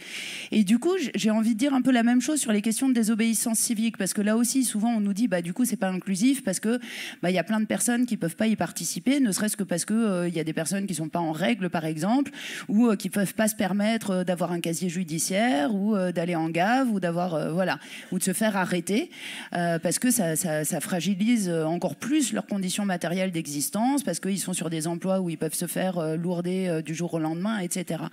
Et là-dessus, pareil, c'est-à-dire que justement, dans des actions de désobéissance civique et des stratégies coordonnées, comme on en parlait tout à l'heure, un des gros atouts pour moi, c'est que justement, il y a de la place pour tout le monde. C'est-à-dire qu'il y a aussi des postes en base arrière, à distance, tout le monde n'est pas obligé d'être dans la confrontation avec les forces de l'ordre ou de prendre des risques juridiques. Et donc, il y a toujours cette attention à pas envoyer des gens en casse-pipe. Voilà, on n'est pas dans un truc de romantisme révolutionnaire où le top du kiff est de se faire arrêter et de passer une nuit en gave, quoi. Donc ça, c'est vraiment, je trouve, une chose attentive et respectueuse. Ça ne veut pas dire que ça suffit à être inclusif, mais en tout cas je trouve que vraiment il y a ce souci là et qu'il est important. Et juste pour finir, il y a un truc que moi je trouve assez chouette qui est en train de commencer à émerger dans ces mouvements de désobéissance et que moi j'aime beaucoup, en tout cas, c'est l'idée d'arrestation suspendue, comme il y a les cafés suspendus, vous savez, où vous payez le café du prochain. Et ben, j'aime bien cette idée. Alors pour le coup vous ne payez pas l'arrestation du suivant, mais l'idée en fait d'être toujours soi-même en binôme en fait, et de savoir qu'on porte la présence de quelqu'un d'autre qui peut pas être là ce jour-là, ou qui peut pas prendre ce risque-là, mais qui, à travers vous, est présent aussi sur l'action de désobéissance. Et voilà, j'aime bien cette idée-là, et je trouve que voilà, il y a aussi des mécanismes comme ça à inventer. Ça répond pas à toutes les problématiques qui se posent, mais en tout cas, je pense qu'il y a de plus en plus ce souci-là. ta question aussi m'amène à un autre constat, c'est que aujourd'hui, la question de l'effondrement écologique, elle nous confronte à la limite d'un modèle de société qui est celui de l'homme blanc, effectivement, celui du consommateur occidental. Et on oublie de dire souvent qu'elle fait émerger aussi un modèle du futur, un modèle de réussite, qui est celui probablement du Bangladais, du Népalais ou du Sénégalais, qui vivent actuellement dans des conditions correctes, mais modestes et résilientes. Et de fait, on sait aujourd'hui, pour tous les aspects qu'on évoquait au début sur la gestion de la pénurie, que demain, à 8, 9, 10 milliards d'habitants, il est assez peu probable qu'on puisse coexister tous en dehors de ces modèles-là. Donc déjà, il y a peut-être un truc d'honnêteté intellectuelle pour revaloriser nous qui sommes des gens privilégiés, utiliser notre position privilégiée pour l'instant, pour ce qu'elle dure, pour peut-être valoriser, dignifier aussi ce qu'aujourd'hui on considère comme étant le pauvre, le moins, le dégradé. Voilà, donc je pense qu'il y a cette dimension-là. Ensuite aussi, on ne peut pas faire en permanence œuvre de perfection et d'universalisme dans son engagement militant. Aujourd'hui, on est dans un pays occidental, dans un pays privilégié, nous sommes des Blancs.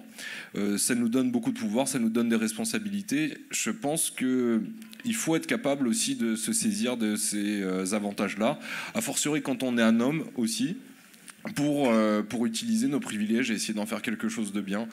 Après, ça va un peu dans la logique de piraterie que j'évoquais au début, quand on utilise YouTube et Facebook pour essayer de faire passer d'autres idées. C'est un risque, je crois que c'est un risque qu'il faut prendre.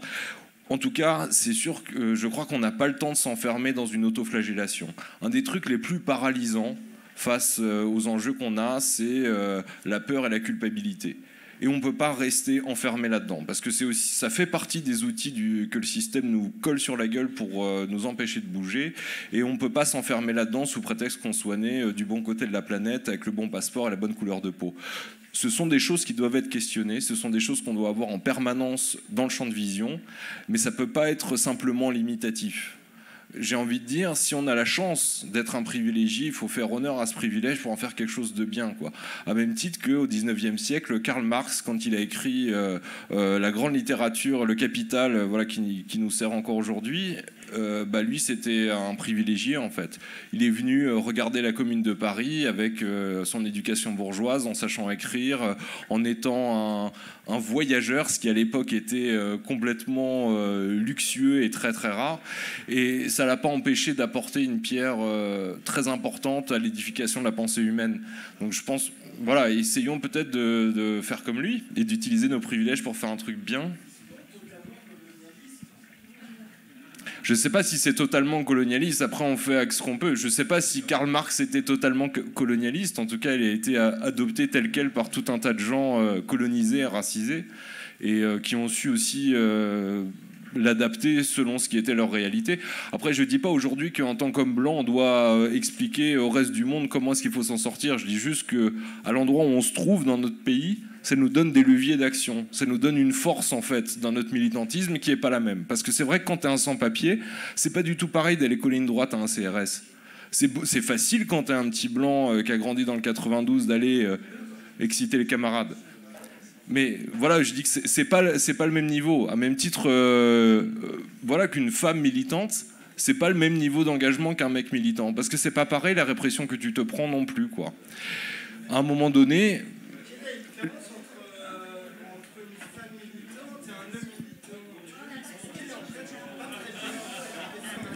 c'est le niveau de répression que tu te prends sur la gueule, en fait.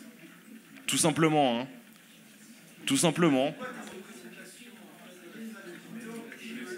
Je sais, pour avoir été, par exemple, j'ai été, par exemple, engagé dans le syndicalisme en entreprise, et j'ai pu constater que mes collègues qui étaient syndiqués, elles se prenaient beaucoup plus dans la gueule, en fait, que quand c'était des messieurs. Quand c'est un monsieur qui ouvre sa gueule et qui va, je sais pas, fanfaronner, défendre les collègues, on trouve ça cool, on trouve ça badass et compagnie.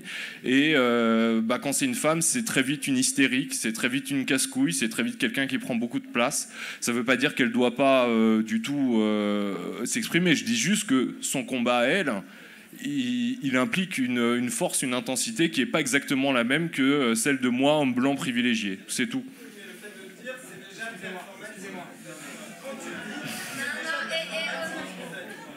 On va pas faire un dialogue juste tous les deux. Je sais que c'est compliqué comme exercice, mais oui. Les débats normés, mais il y a plein de gens qui ont envie de prendre la parole.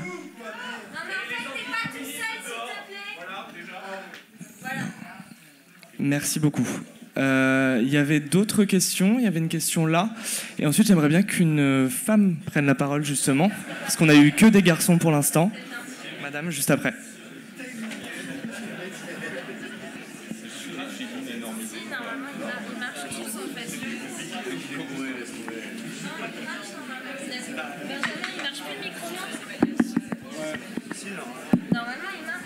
Tu peux retester ? Ouais, ça a l'air de marcher, oui. C'est parfait parce que justement la gravité dans laquelle on est en train de s'enfoncer fait écho à quelque chose qui moi me travaille depuis un bon moment aujourd'hui. On a une espèce de floraison, pour pas dire de surproduction en fait d'humoristes. Et l'historien que je suis sait que généralement ce sont les systèmes totalitaires qui produisent les humoristes parce qu'on a besoin de se récupérer d'une certaine façon. Et j'aimerais bien savoir en fait, parce que là moi j'ai pas exactement la réponse à cette question, donc je vous la livre. J'espère que vous en avez une, en tout cas ça va nourrir ma réflexion.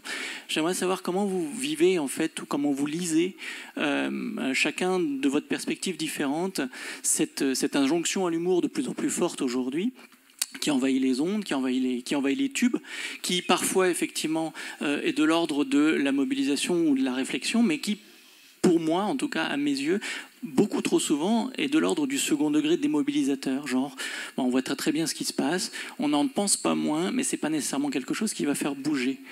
Et donc voilà, je voudrais juste pour pouvoir nourrir en fait cette réflexion là, savoir ce que vous en pensez. Si c'est rien, c'est rien.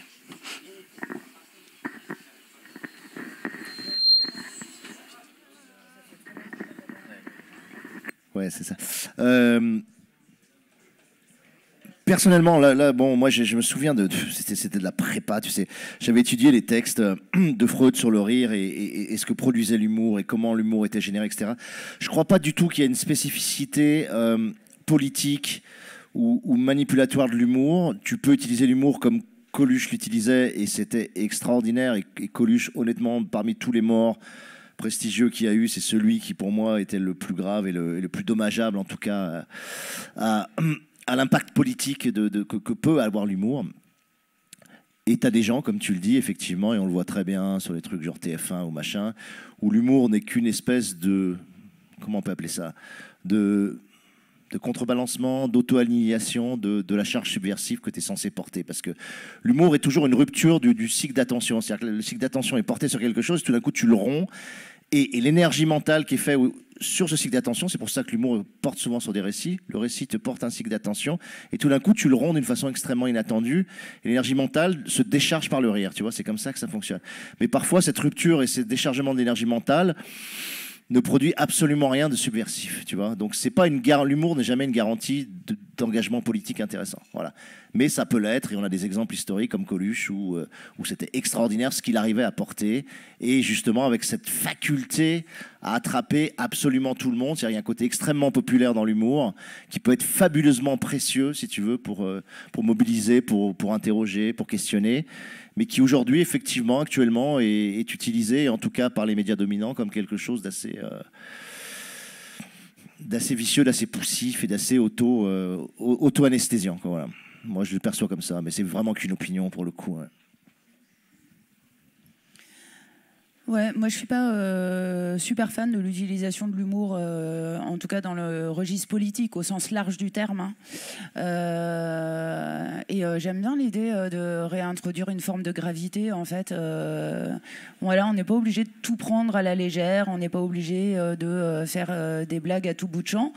Et voilà, pour moi l'humour c'est un truc qui est plutôt du registre de l'intime en fait. Enfin en tout cas voilà, un truc qui se partage avec des gens qu'on a en face de soi ou qu'on connaît. Par contre, je pense qu'il y a un truc qui est absolument salutaire et indispensable, c'est l'autodérision. que je distinguerais de l'humour. Je pense que voilà, on peut avoir beaucoup de gravité et beaucoup d'autodérision en même temps, et généralement, je trouve que ça fait des cocktails plutôt assez sympathiques. Encore du débat. Alors pour le coup, et tout le monde s'en fout, on a fait un choix qui est exactement de mettre de l'humour en plein dans la politique, littéralement, et d'essayer de le rendre accessible comme ça. En fait, je pense que l'humour, ça peut être un fabuleux anesthésiant, ça peut être complètement badin, et ça peut relativiser des sujets très importants, comme ça peut être un vecteur puissant. En fait, c'est un outil, et ça dépend de comment on manipule l'outil. L'outil n'est pas bon ou mauvais intrinsèquement, ça dépend de comment on fait et qu'est-ce qu'on en fait. Évidemment, en fait, c'est pas une fin en soi. Je pense que l'humour peut être intéressant pour aller toucher et parler à des gens qui sont peut-être trop déprimés, trop bloqués par le caractère catastrophiste de l'information. Ça peut être un moyen aussi parfois de faire passer des messages là où l'angoisse, le choc ne permet plus de les faire passer. On est dans une période aussi, on est surbombardé d'informations extrêmement frappantes, extrêmement choquantes. L'une chasse l'autre quasiment jour après l'autre. Et finalement, l'humour, ça permet aussi de garder pied là-dedans parfois. Et de garder un point de vue vers l'horizon. Et de ne pas se laisser emporter par le désarroi.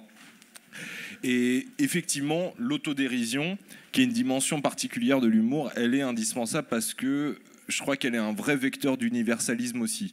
C'est-à-dire qu'à un moment donné, juste avant, on parlait de la question extrêmement tendue de nos privilèges d'occidentaux. Et mine de rien, l'autodérision, ça permet de faire tomber un peu ces barrières-là, à un moment donné. Aussi de se remettre à un niveau collectif. On retouche à l'émotionnel qu'on évoquait tout à l'heure. Le rire, c'est une émotion fondamentale.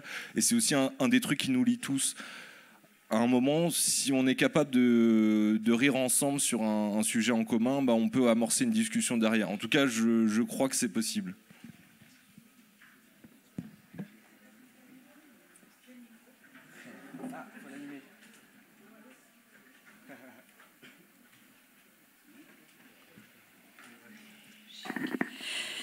Je voulais vous remercier pour ce débat, les pistes que vous donnez. Je suis vraiment très contente qu'on ait abordé le mouvement des Gilets jaunes. Et sinon, je voulais juste faire part d'un article que j'ai lu il y a 2 ou 3 jours et qui tourne encore dans ma tête. Dans le Télégramme, en fait, il y avait genre un général qui présentait l'analyse par rapport à Notre-Dame-des-Landes, comment ils avaient fait leur plan de guerre. Enfin, vraiment, voilà, on a étudié l'opération César. On a étudié l'opération César, on a tiré les leçons, on a fait autrement pour la dernière expulsion, etc. Et il parle des armes et tout. Enfin bon, c'est assez.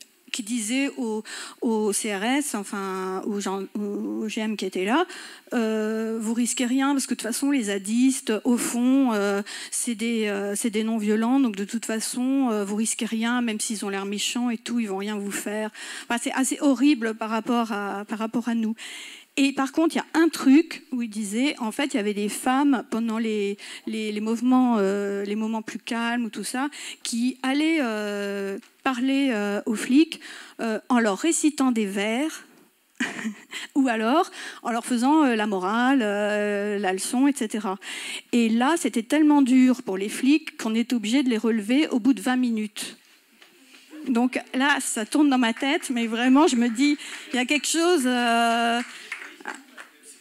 Dans le général, ne parlait que des femmes qui faisaient ça. Et voilà. Bon, sinon, pour les actions doubles, moi j'ai vécu ça sur un rond-point gilet jaune à Bonchâteau, où effectivement, on faisait un rond-point barbecue tranquille, avec musique bretonne, on tournait, il y avait une chorégraphie qui était assez jolie, comme un rayon en fait, c'est des danses en ligne, donc c'était comme un rayon et on tournait tout autour du rond-point pour, bon évidemment ça bloquait pas mal la circulation, et en fait, c'était secret, mais à un moment, bon, il y a un gars qui me raconte, il me dit, lui, il bossait dans une raffinerie, tu vois, en fait, pendant ce temps-là, on est en train de préparer une action et tout, le focus est là-dessus, mais voilà, on prépare le blocage, et effectivement, après, dans le journal, on voyait, il y avait des trucs qui avaient été faits. Donc, voilà, il faut vraiment chercher des nouvelles pistes, c'est sûr. C'est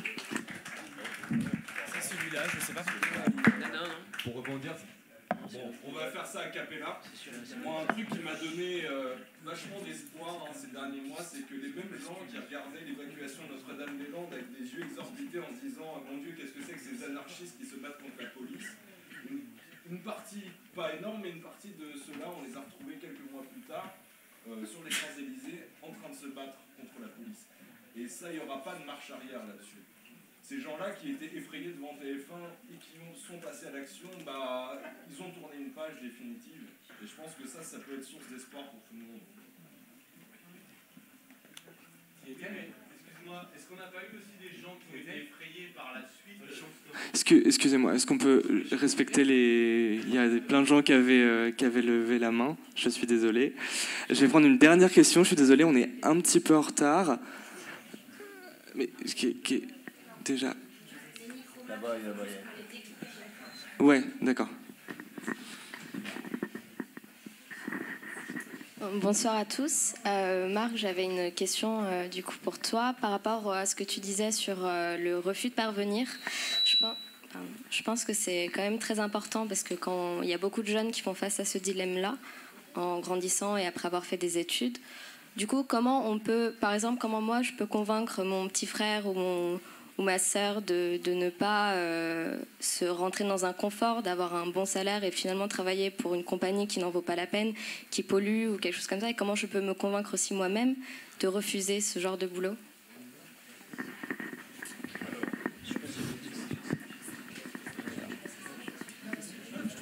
Celui-là, il marche. Il n'y a pas de recette miracle. En fait,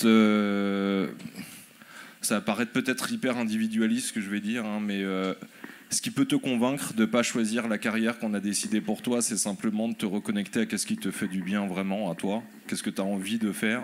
Et ça touche à ce qu'on disait tout à l'heure, essayer de basculer de l'éducation à l'obéissance, au dressage à l'obéissance, vers le consentement. Qu'est-ce que j'ai envie de faire vraiment? Sortir de la perspective du qu'est-ce que je peux faire. On est éduqué à démontrer en permanence qu'est-ce qu'on est capable de faire.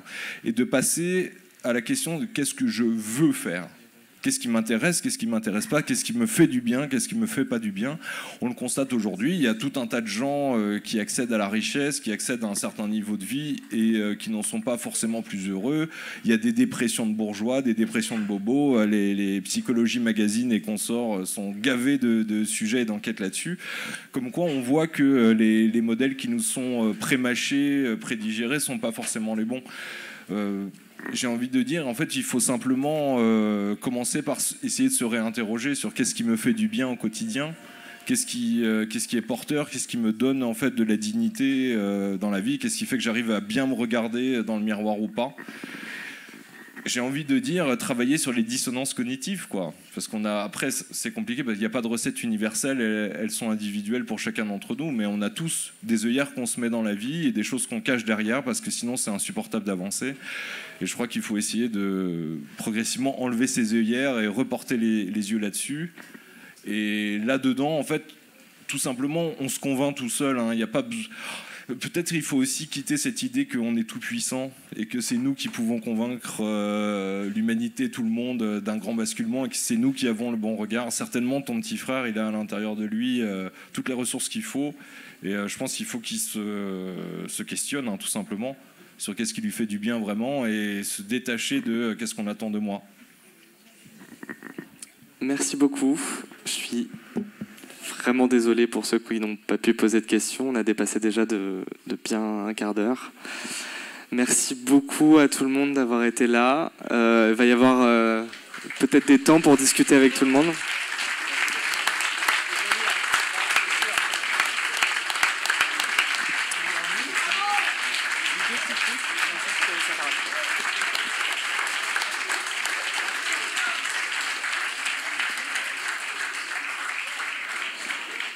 Et donc contre le mur, juste là, il y a la librairie des nouveautés qui organise une vente des 2 livres, donc d'Alain et de Corinne.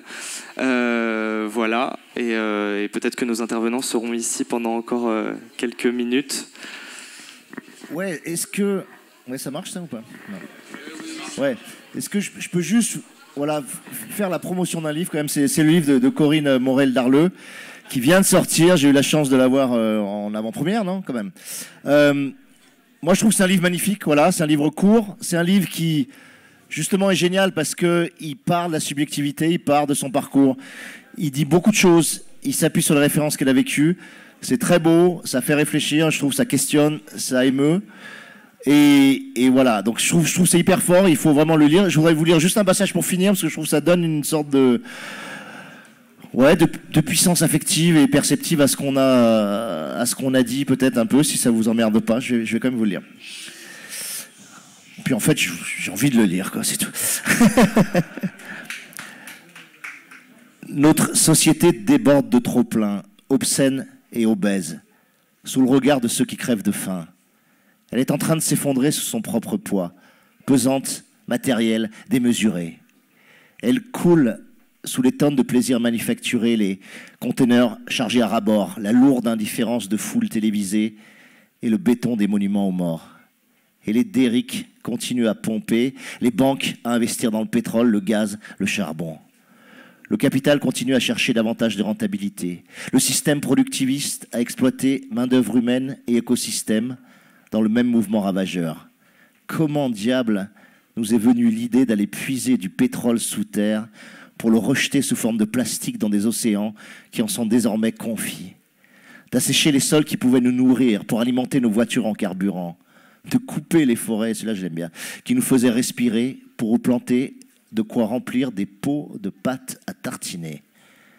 Mais quelque chose est en train de se passer, quelque chose dont nous avons tous conscience désormais. Voilà.